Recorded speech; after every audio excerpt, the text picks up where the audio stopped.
Assalamualaikum warahmatullahi wabarakatuh. Perkenalkan, nama saya Diego Rafli dengan NIM 2407097, Prodi Pendidikan Pelatihan Olahraga, mata kuliah Pengantar Coding, Sistem Komputer dan Pengantar Pemrograman. Menurut para ahli, yang salah satunya Robert A. Blismer, komputer adalah suatu alat elektronik yang mampu melakukan beberapa tugas seperti menerima input, memproses input tadi sesuai dengan programnya, menyimpan perintah-perintah dan hasil pengolahan, serta menyediakan output.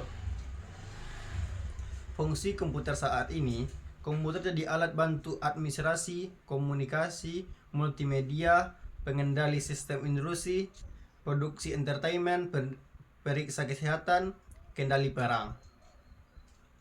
Beberapa fungsi utama penggunaan komputer meliputi pengolahan data dan informasi. Komputer digunakan untuk memproses, menyimpan, mengolah, dan menganalisis data dan informasi secara efisien. Ini mencakup pembuatan dokumen, spreadsheet, presentasi, dan database. Generasi komputer yaitu: yang pertama, generasi pertama, tabung vakum.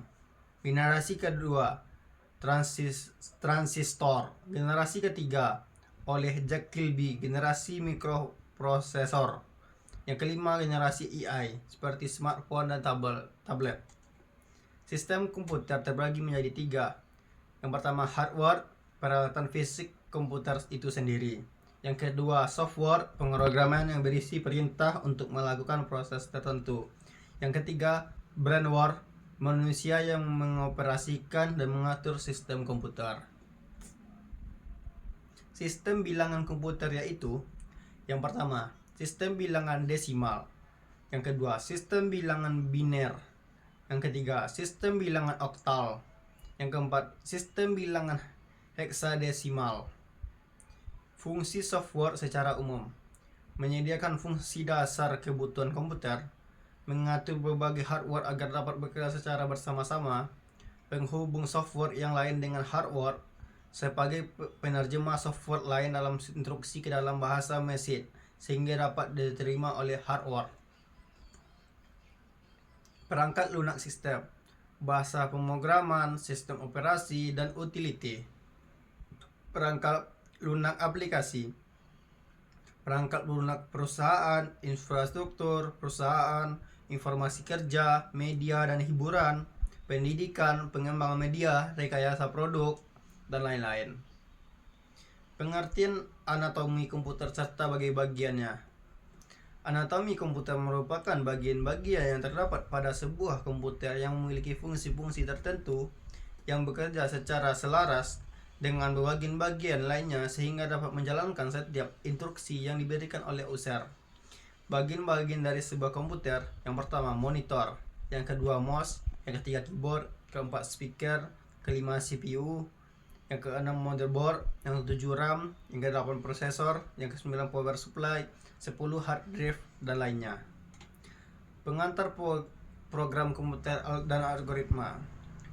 Bahasa pemrograman komputer adalah instruksi standar untuk memerintah, yaitu suatu himpunan dari aturan sintaks dan semantik yang dipakai untuk mengidentifikasi program komputer. Fungsinya memerintah komputer untuk mengolah data sesuai dengan alur berpikir yang kita inginkan.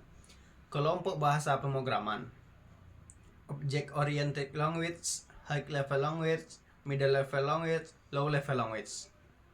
Pengertian logika dan manfaat mempelajarinya. Logika berasal dari kata logos, artinya hasil nalar, yang diutarakan dalam kata dan dinyanyikan dalam bahasa. Manfaatnya: menjaga kita berpikir benar, membuat daya pikir jadi tajam, berpikir secara cermat, objektif, dan efektif. Penalaran untuk penarikan kesimpulan ada dua, yaitu deduktif, penarik kesimpulan bergerak dari pernyataan benar yang umum ke khusus. Induktif, penarik kesimpulan yang bergerak dari pernyataan khusus ke umum. Mode penyusunan algoritma: dalam bahasa semu, pseudocode menggunakan bahasa sehari-hari, tetap harus terstruktur dengan diagram alur, dan membuat suatu penulisan penyajian algoritma berupa diagram yang menggambarkan sesuai alur logika dari suatu permasalahan. Menggunakan kalimat deskriptif disebut dengan notasi alami, yaitu dengan menuliskan instruksi deskriptif dan dengan menggunakan bahasa yang jelas. Sekian dari penjelasan singkat saya. Wassalamualaikum warahmatullahi wabarakatuh.